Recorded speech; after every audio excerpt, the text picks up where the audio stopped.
Welcome back to the show. So, good news, Valve have remembered that they make video games. Bad news, they've also remembered that they hold the rights to those video games, and now they are actually using DMCA strikes to protect their games.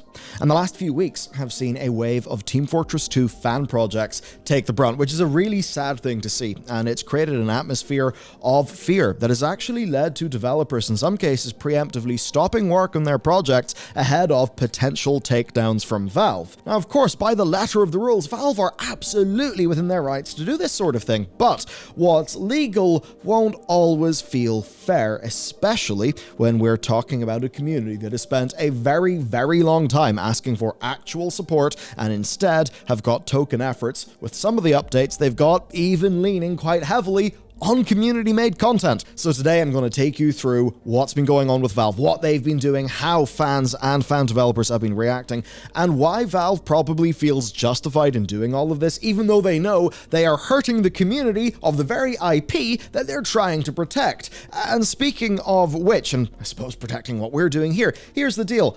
We're here to give you near-daily content. So number one, subscribe for more of that. Number two, I'd ask that you consider checking out bellular.ghost.io. Over there we do Loading Screen, which is our daily publication, as well as it's where you'll get early access to all of our content. Now in return, me and the team are pushing as hard as we can to make this show better. We're actively working on new plans, even some podcast plans. So we're going to do that. I'd ask that you consider the subscription button or perhaps supporting us over at the link down below.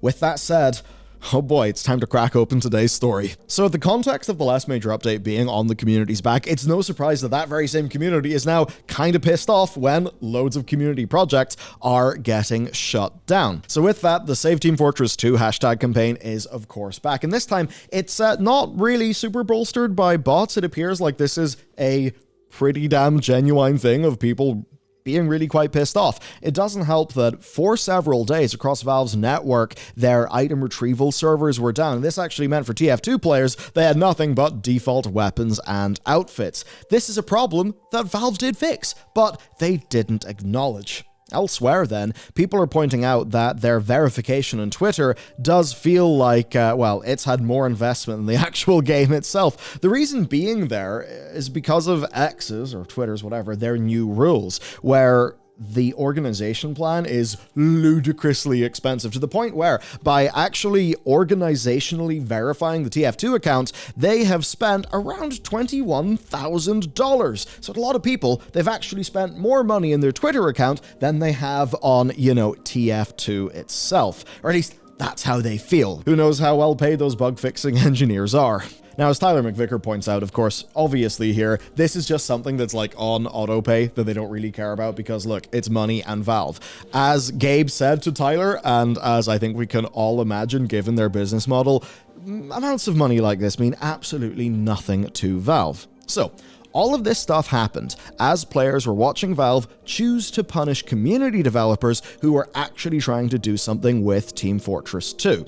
So, TF2 feels abandoned from Valve. The Seal update was great, but it was piggybacking off fans' work. Meanwhile, fans were actually doing interesting things in and around Team Fortress 2. And I suppose what's confusing here is how Valve actually frames employment at the company. Basically, right, the way that Valve do things is, hey, are you interested in that? Well, you can do it because we're a mostly flat structure, although of course, Gabe is the most equal of all employees, so to speak, under a system like that. But like broadly speaking, initiatives happen at Valve because people at Valve decide to make them happen. This is why they've done so many super cool things over time. It's also probably why there's no Half-Life 2 Episode 3, Half-Life 3, or really why Valve doesn't do things that a lot of customers would think would just make kind of clear business sense, because ultimately there isn't the institutional will inside the company to make those things happen. So when the DMCA takedowns happen, to a lot of people it's going to start feeling personal, because they'll read it as, oh, well, someone at Valve is clearly interested in TF2, just in a way that's involving these DMCA takedowns. So let's actually take a look at those takedowns. First up, Team Fortress Source 2 has been in the works since 2021, and now it is cancelled. They just tweeted, hello everyone, we have unfortunate news. Today we received a DMCA takedown from Valve on all our GitHub repos and its forks made by the community. So that's just that kind of dead. Now, the goal of this project was to port Team Fortress 2 over to the Source 2 engine by using the sandbox project tools that were made by Face Punch Studios. That's, of course, Gary's mod, Rust. Yeah, pretty big deal.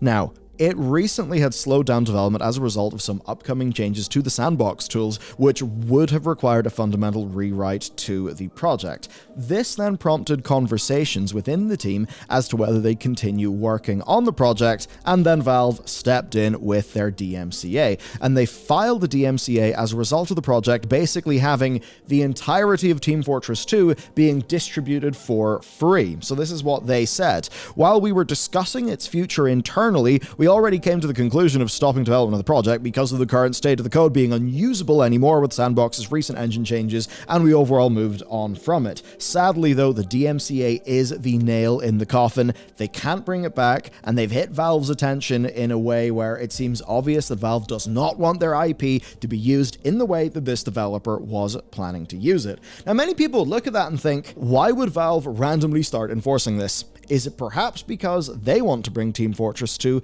to Source 2? Good theory, but of course it's Valve, they're tight-lipped, and we don't know. So understandably, it's well within their rights, but it does feel pretty rough. Now, there's another instance of this going on where essentially there's a demake for Portal designed for the Nintendo 64, which honestly, I mean, it's just awesome. Like, take a look at this. It is Nintendo 64 Portal. A pretty crazy thing to get running. Absolutely awesome. Now, this project got quite a lot of coverage because just looking at the first slice of gameplay that he released, it's awesome, and it was distributed along with some levels that people could play. But unfortunately, all that press means that Valve have taken notice of the project and they have asked for the project to stop. The reason why, though, is actually fairly interesting. So, this essentially was working on Nintendo's proprietary libraries, and it seems that because of that, they've asked for development to be stopped. And the developer has made a follow-up video that does make the whole thing very, very clear. Basically, this was the expected and likely outcome from him. He says this: "I don't blame them at all, and I don't think you should either. Don't be mad at Valve here. The project was probably doomed to be taken down from the beginning." Now, this is something we covered over on Loading Screen on our own platform with the link down below. Bit of promo there, but we covered it on one of our newsletters there. Basically, fan games where you don't own the IP are inherently at risk. It is just a ticking time bomb until a lawyer gets involved. As a fan of, say, the Third Age Middle-earth, I've perpetually just been thinking, oh, please don't take down the Third Age Middle-earth. It's too good. It's one of those rough situations. Of course, the best way it can turn out is something like, say, the Stellaris Star Trek mod turning into basically a Stellaris Star Trek game. Of course, not that that game had a perfectly good launch, so I suppose that one was kind of unfortunate. But anyway, Gary Newman of Face Punch then also talked to the press about this. He said he's not overly surprised and doesn't necessarily think that this is anything new for Valve. I think the biggest highlight here is that he said, "I somehow don't think that, quote, old Valve would have let anyone port Half-Life to another engine and host it publicly either. Sandbox doesn't have a license to use Valve's content, only the engine. It's not a mod, it's not Gmod. We don't want to commit a chunk of profit so early in development when we don't even know what a final product looks like." So it is essentially a valid point that both of these projects are not mods for Valve's games or something like that. They're essentially a sort of a separate thing. So perhaps from Valve's perspective, there's not much value in really that continued use of their own IP for these things that are not actually mods for Valve games, but instead are, other games. And this is not something that is, say, going to drive people to buy Half-Life to make use of modding tools or anything like that. Now, you might be wondering, what about other projects? There are so many Valve-related fan projects, and one of them happened recently. It's called Portal Reloaded. It launched earlier that week, right, as a full standalone prequel mod, which of course means it's all on officially licensed tech. And that means that it's perfectly fine. I mean, the number one thing that means for us is you can go and get Portal Reloaded. It's awesome. You can just play more Portal. That exists now. So there is good news from today's video. Now, as for Valve, this is not a particularly surprising thing, and we do have some recent examples here. There was one of a developer trying to port CSGO to Source 2. Valve asked them to stop. We think about why, and obviously there's Counter-Strike 2, which is running on Source 2, which then makes you think, well, would they stop Team Fortress 2 being ported to Source 2 if they were planning to do a Team Fortress 2 Source 2 or a Team Fortress 3 or something like that? And then going to the Nintendo 64 situation, there is of course the Dolphin emulator, where Valve reached out to Nintendo to basically ask if the Dolphin emulator is something that they would permit to release on Steam, and when they got the answer back, they pulled the project because Nintendo just objected. They didn't take legal action, but they basically said to Valve, we don't want that to happen. Valve listened, and I think Valve probably knew that they couldn't be bothered to deal with all of the lawyering that could have happened for something that ultimately would have meant zero bottom line, zero money to Valve.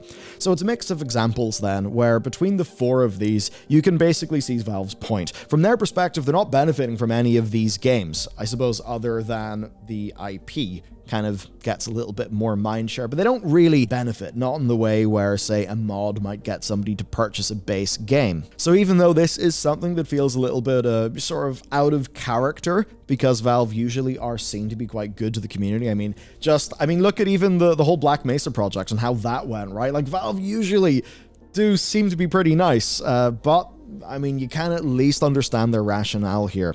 The thing that stings, though, is that to many people, this doesn't feel particularly fair, especially if you're a core Team Fortress 2 fan. Though, look, I've played a hell of a lot of TF2. It's just not something I really check up on these days. But the thing is, there are people who still do check up on TF2. And for them, actually being so dedicated to that game and getting essentially nothing in return, and the most recent update being off the back of the community, and then that community being slapped down a little bit, that obviously is going to sting. It is going to feel bad, so no wonder that hashtag campaign has once again, kicked off. And this has then led to developers actively pausing the development of Team Fortress 2 mods until they get confirmation that there's basically any point in them even trying to continue. So Valve are kind of going to have to make a statement here so that the community actually knows what the hell's going on. As an example, Team Fortress 2 VR has been in development since December 2022, and in a very emotional video, the lead visual designer Scatter confirms that the project for now is being shut down. And to many people who would have been excited for that, who will have wanted to play this, a TF2 VR mod, on their Valve, their Steam Index headset, as an example, this will feel bad given their buy-in in terms of emotions, in terms of time, and probably buying an index. And in case you were wondering, they did confirm that the specific reason was those two fan projects that got DMCA'd, and they believe that the very same set of principles would in fact apply to them. Then in addition to this, they also believe that content creators on YouTube that have featured Team Fortress VR, that they could be subject to strikes, including big content creators, which, you know, they wouldn't want that to happen. So overall then, they're basically stopping development until they can find out from Valve what the whole situation is. So this is not a particularly amazing story for Valve. Like, it's one we can all understand. It's a company trying to defend their property, and you know, if there is community stuff, I suppose ensure it's in alignment with their bottom line. But it does feel bad. And it's also in the wake of what will be, I think, a mixed story, which is the recent thing on AI. Looking at the comments and our coverage of that, yeah, there's a wide range of opinions. I mean, for me personally, look, if you're a coder, like, you can do quite a lot of pair programming with, like, ChatGPT 4. You can just give it a bit of code and say, hey, can you optimize this? Is there a better way of doing this? And because it's just good at parsing stupendous amounts of information, you can get really useful feedback. It can be a really good self-teaching tool, in the hands of a programmer who wants to use it to actually learn. So there's a variety of opinions there. And of course, great uses of AI that do exist. I mean, as an example, processing medical images and so many other things. And if it is a big, new, unavoidable piece of technology, you can understand Valve ultimately saying, well, yeah, there's these copyright issues, but there's no way we could even police them anyway. So you know what? Have at it. The liability is on all of you, and we'll just give our community the tools. You can sort of see them doing that, but to many people, it's a step that they will not want. And I suppose the big picture here is that for many people, this is a reminder that Valve ultimately is a big company that's going to act rather like a big company. And on that, we can almost bring today's episode to an end by looking at Valve's own employee handbook, which is a very famous document once it leaked. So there's a section that's titled, "What if I screw up?" Let's go and see what it says. Nobody has ever been fired at Valve for making a mistake. We can always repair the mistake or make it up. Screwing up is a great way to find out your assumptions were wrong or that your model of the world was a little bit off. As long as you update your model and move forward with a better picture, you're doing it right. There are still some bad ways to fail. Repeating the same mistake over and over is one. Not listening to customers or peers before or after a failure is another. Never ignore the evidence, particularly when it says you are wrong. And I think that is something that could apply to realistically managing your community, which is a part of managing your IPs. Who knows? Maybe they will decide to change something, or maybe they will go look at the projects out there and try to at least make sure that some of the developers don't feel like they've thrown a whole bunch of their work into the bin. As for what to expect, well, for Team Fortress 2, it really doesn't seem like anything much is going to happen. But if they are looking into this and specifically blocking a TF2 Source 2 engine project, as they did with Counter-Strike Go going on to Source 2, maybe that could mean there'll be a TF3. I mean, look, it wouldn't be the most crazy thing in the world to do. It's a proven design. And as you saw with Counter-Strike 2, Counter-Strike 2 was not completely redesigning the game. Like, yes, there are many things that are different, like on a technological level, new mechanics, like with how the smoke grenades are working, but it is still very recognizably Counter-Strike. It's not like you would have to completely go and just tear the whole thing up and totally, I suppose, like, question all of your initial principles, questions and all of that. So maybe there is going to be a Team Fortress 3. And to be honest, if there was a Team Fortress 3, you could see how it would fit into how Valve want to make games these days. I mean, you've got CS2 there for the more sweaty gameplay. I think the TF2 would be a fairly amazing companion to that.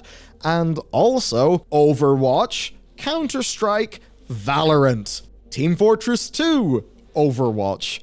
Think about all these, like, Venn diagrams of games that get played quite a bit. I mean, Overwatch obviously borrowed so much from TF2. I think there's absolutely a way to have a TF3 on the Source 2 engine. And hell, I mean, maybe Source 2, with all the cool bells and whistles that it has, could elevate that TF2 gameplay, allow for more wackiness, and allow a new generation of people to spend hundreds of hours on 2 Fort, seemingly forgetting that there's lots of other maps and modes and things to do in TF2, like I did back in the past. So that's the situation. I would love to know what you think about all of this. Of course, if you want more content, we're putting it out almost daily. Check out bellular.ghost.io to support what we're doing down below, or of course, check out what we published yesterday because man, the start of January has been a spicy time.